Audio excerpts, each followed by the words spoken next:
Hi, എല്ലാവർക്കും നമസ്കാരം. എൻ്റെ പേര് നിഖില. ഞാൻ ഇന്നിവിടെ വന്നിരിക്കുന്നത് ഒരു സ്പെഷ്യലായിട്ടുള്ള ഒരു ടേസ്റ്റി ആയിട്ടുള്ള ഒരു വിഭവത്തിൻ്റെ റെസിപ്പിയായിട്ടാണ്. പിടിയും കോഴിയും കേട്ടിട്ടുണ്ടാവുമല്ലോ. ഒരു ക്രിസ്ത്യൻ ട്രഡീഷണൽ വിഭവമാണ്. നല്ല ടേസ്റ്റി ആയിട്ടുള്ള പിടിയും കോഴിയും. അതിലെ പിടി എങ്ങനെയാണ് ഉണ്ടാക്കുക എന്ന് കാണിച്ചു തരാൻ വേണ്ടിയിട്ടാണ്. നമുക്ക് നോക്കാം. അതിനായി ഞാൻ ഇതുപോലൊരു പാത്രത്തിൽ 4 ഗ്ലാസ് വെള്ളം വെച്ചിട്ടുണ്ട്. ഇതൊന്ന് തിളച്ച് വരുമ്പോഴേക്കും നമുക്ക് ഇതിലേക്ക് ഇത്രയും വെളുത്തുള്ളി, ഇത്രയും ചെറിയുള്ളി, ഈ ഒരു സ്പൂണ് ജീരകം, ഇത്രയും 3 കൂടെ നമുക്ക് ചതച്ചെടുത്തിട്ട് ആ തിളച്ച വെള്ളത്തിലേക്ക് ഇട്ട് കൊടുക്കേണ്ടതുണ്ട്. നമുക്കിതൊന്ന് ചതച്ചെടുത്തിട്ട് വരാം. ഇതുപോലെ ഞാൻ ചതച്ചെടുത്തിട്ടുണ്ട്. ഇനി ഇത് നമുക്ക് വെള്ളത്തിലേക്ക് ഇട്ട് കൊടുക്കണം. വെള്ളം ചൂടായി വരുന്നുണ്ട്. അതിലേക്ക് നമുക്ക് ഇട്ട് കൊടുക്കാം.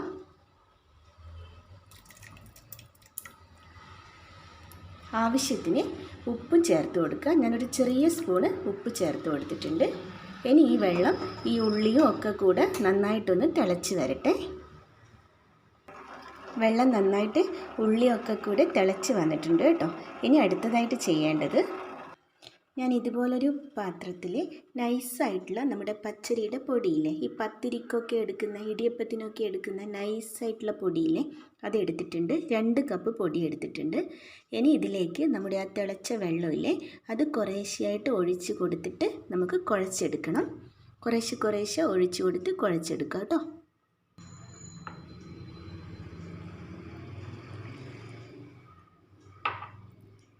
ചൂടുള്ളത് കൊണ്ട് നമുക്ക് ആദ്യം സ്പൂണ് കൊണ്ടൊന്ന് കുഴച്ചെടുക്കാം. കുറച്ചൊന്ന് തണിഞ്ഞാൽ നമുക്ക് കൈ കൊണ്ട് നന്നായിട്ടൊന്ന് കുഴച്ചെടുക്കാം കേട്ടോ.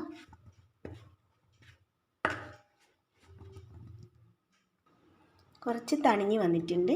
ഇനി നമുക്കിതൊന്ന് കൈ കൊണ്ട് നന്നായിട്ടൊന്ന് കുഴച്ചെടുക്കാം കേട്ടോ. ഇതുപോലെ നന്നായിട്ടൊന്ന് കുഴച്ചെടുക്കണം. കുറച്ചിങ്ങനെ ഒട്ടിപ്പിടിക്കുന്ന പോലെ തോന്നുന്നുണ്ടെങ്കിൽ കുറച്ച് വെളിച്ചെണ്ണ, ഒരു സ്പൂണൊക്കെ വെളിച്ചെണ്ണ ഒഴിച്ചിട്ട് ഒന്ന് കുഴച്ചെടുക്കാം കേട്ടോ.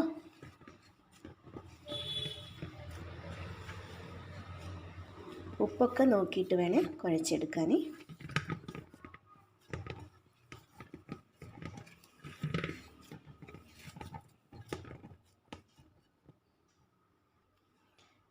ഇതുപോലെ ഞാൻ കുഴച്ചെടുത്തിട്ടുണ്ട്.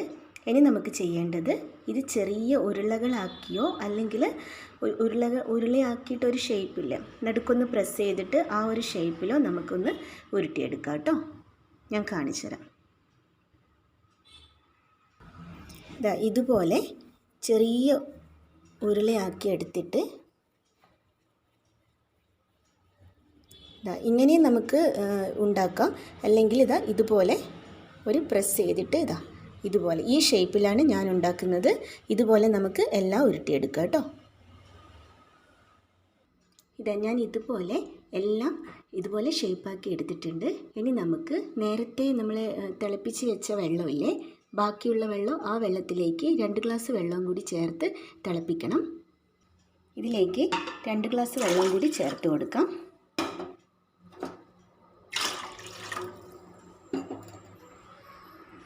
ആ വെള്ളം തിളച്ച് വരുമ്പോൾ നമുക്ക് ഈ പിടി അതിലേക്ക് ഇട്ട് കൊടുക്കണം. ഇത് തേങ്ങ ചിരകിയതും കൂടെ ചേർക്കണം കേട്ടോ. കുഴച്ചെടുക്കുമ്പോൾ എനിക്കത് വീഡിയോ സ്കിപ്പായിപ്പോയി. അതുകൊണ്ടാണ് നമ്മുടെ ചൂടുവെള്ളം ഇത് ഒഴിച്ച് കുഴക്കൂല. അന്നേരം കുറച്ച് 1 കപ്പ് തേങ്ങ ചിരകിയതും കൂടെ ചേർത്ത് കൊടുത്തിട്ടാണ് കുഴച്ചെടുക്കേണ്ടത് കേട്ടോ. നമുക്ക് ഇത് ഈ വെള്ളത്തിലേക്ക് ഇട്ട് കൊടുക്കാം. നന്നായിട്ട് വേവിച്ചെടുക്കണം. വെള്ളത്തിലേക്ക് ആവശ്യത്തിനുള്ള ഉപ്പ് ചേർത്ത് കൊടുക്കുന്നുണ്ട്.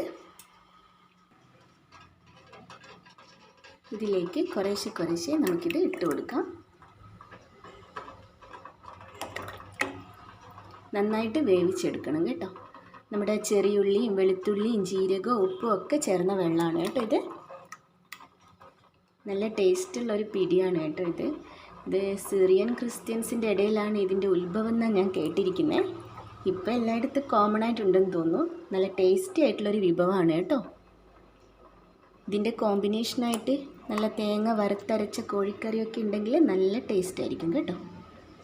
നമുക്കിതെല്ലാം ഇതിലേക്ക് ഇട്ട് കൊടുക്കാം. എന്നിട്ട് നന്നായിട്ട് വേവിച്ചെടുക്കാം. എല്ലാം കൂടെ ഇട്ട് കൊടുത്തിട്ടുണ്ട്. ഇനി ഇത് ഒട്ടിപ്പോകാതെ നോക്കണം കേട്ടോ. ചെറുതായിട്ടൊന്ന് തട്ടിക്കൊടുത്തിട്ട് നമുക്കിതൊന്ന് വേവിച്ചെടുക്കാം കേട്ടോ. നന്നായിട്ട് വെന്ത് വരുമ്പോൾ ഇതിൻ്റെ അടുത്ത് ഒന്നുകൂടെ ചേർത്ത് കൊടുക്കാനുണ്ട്, ഞാൻ പറയാം. നമ്മുടെ പിടി നന്നായിട്ട് തിളച്ച് വന്നിട്ടുണ്ട്. ഇനി ഇതിലേക്ക് ഞാൻ ഇത്രയും തേങ്ങ എടുത്തിട്ടുണ്ട്.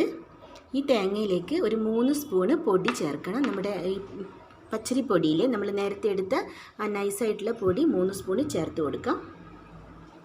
ഇനി ഇത് ചേർത്തിട്ട് നന്നായിട്ട് കുറച്ച് വെള്ളവും ചേർത്തിട്ട് കൈകൊണ്ട് തിരുമിയോ അല്ലെങ്കിൽ മിക്സിയുടെ ജാറിലിട്ടിട്ട് നമ്മൾ അരച്ചെടുക്കില്ലേ, ചെറിയ രീതിയിൽ ഒന്ന് തേങ്ങാപ്പാൽ കിട്ടുന്ന ആ രീതിയിലൊന്ന് അരച്ചെടുക്കുകയോ ചെയ്തിട്ട് ഇതിലേക്ക് ചേർത്ത് കൊടുക്കണം. ഞാനിത് കൈകൊണ്ട് തിരുമ്മിയിട്ട് എടുത്തിട്ട് വരാം കേട്ടോ. ഞാൻ ഇതുപോലെ നന്നായിട്ട് തിരുമ്മി എടുത്ത് വന്നിട്ടുണ്ട്. വെള്ളമൊക്കെ ചേർത്തിട്ട് തേങ്ങ അരിപ്പൊടി നന്നായിട്ട് തിരുമ്മി എടുത്തിട്ടുണ്ട്. ഇനി നമുക്കിത് അതിലേക്ക് ചേർത്ത് കൊടുക്കാം. പിടിയിൽ വേവുന്ന പിടിയിലേക്ക് ചേർത്ത് കൊടുക്കാം. ഇതാ നമ്മുടെ പിടി ഇവിടെ നന്നായിട്ട് വെന്ത് വന്നിട്ടുണ്ട്. നമുക്കിത് ഇതിലേക്ക് ചേർത്ത് കൊടുക്കാം. ചെറുതായിട്ടൊന്ന് ഇളക്കി കൊടുക്കണം, ഉടഞ്ഞു പോവാതെ ചെറുതായിട്ടൊന്ന് ഇളക്കി കൊടുക്കാം നമുക്ക്. നമ്മുടെ പിടി ഇവിടെ റെഡി ആകുന്നുണ്ട്.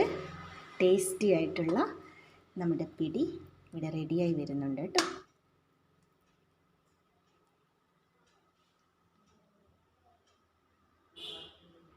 നമ്മുടെ പിടി ഇവിടെ റെഡി ആയിട്ടുണ്ട്. നമുക്കിനി അതൊരു സെർവിങ് ഡിഷിലേക്ക് മാറ്റിയിട്ട് കാണാം കേട്ടോ.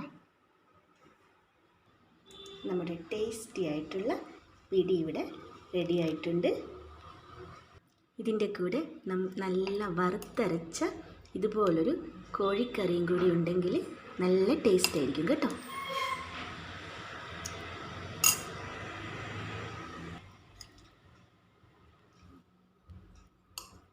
നല്ല ടേസ്റ്റ് ആയിരിക്കും കേട്ടോ. വറുത്തരച്ച കോഴിക്കറിയുടെ കൂടെ ഈ പിടി കഴിക്കാൻ, പിടിയും കോഴിയും അതാണ് അതിൻ്റെ ഒരു കോമ്പിനേഷൻ.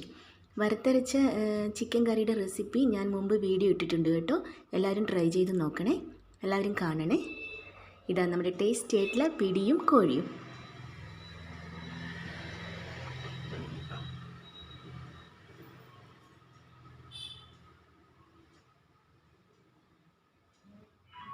Thank you.